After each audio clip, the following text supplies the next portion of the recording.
DJ Jono Solo Remix. Hello. My name is. Hello. My name is. Hello. My name is. Frank Walker from National Park. Hello. My name is. Hello. My name is. Hello. My name is. Frank Walker from National Parks. Our famous annual spring sale. Yo guys, it's your boy Crikey Kanga freaking Ruthless, and today we're talking about why NBA2K19, NBA2K, like this series, sorry, I'm actually dumb. It will never die. So, basically, so I've been playing since 2K6, so I got OG, yep.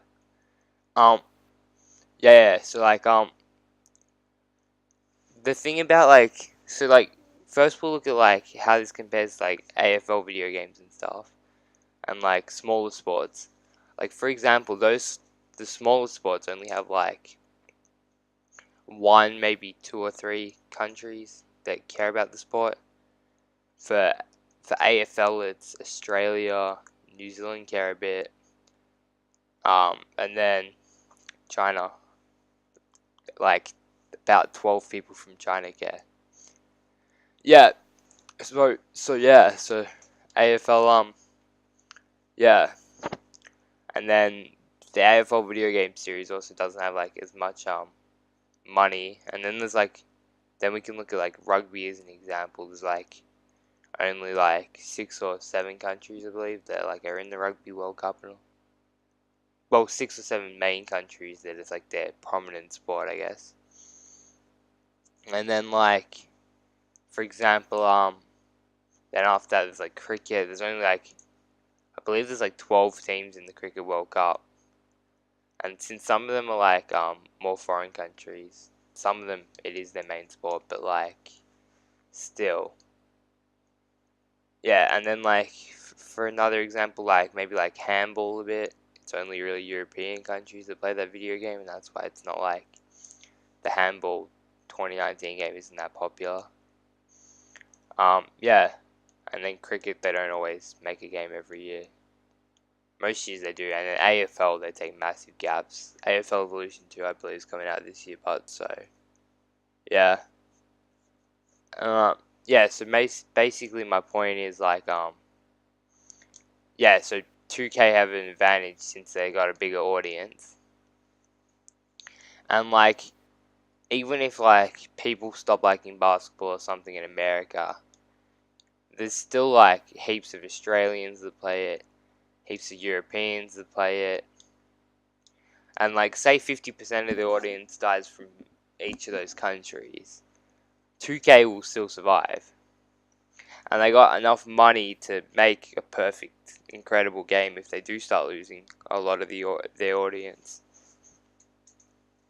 A good example of this could be 2K18 to 19, where they made what I would call a pretty good transition, and and they've improved it a lot from what it was.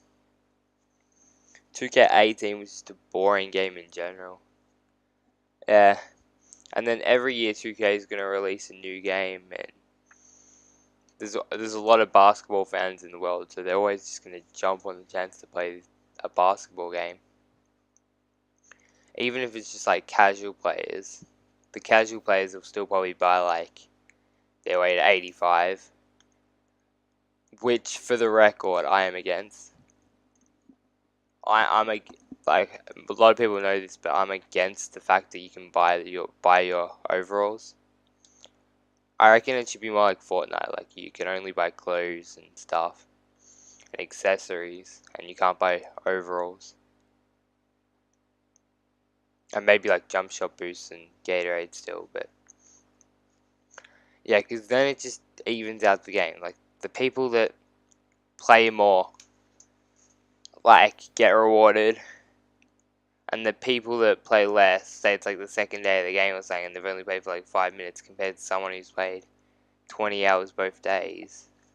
The person that's played 20 hours both days deserves the reward, but if one person just buys their way to 85, then how is that fair? Yeah, at least 2K this year got rid of when they used to say like VC sale for the next 20 minutes when you could just come back like the next day and it'd still say VC sale. So like, yeah, so like and subscribe, road to 250 subs. Montage coming soon, I'm pretty sure, at 250. Or maybe a bit after 250 or before. Yeah. Yeet. Like and subscribe. Crikey the GOAT. I feel like saying that at the end of all my videos now. Peace out, kids. Lol, kids.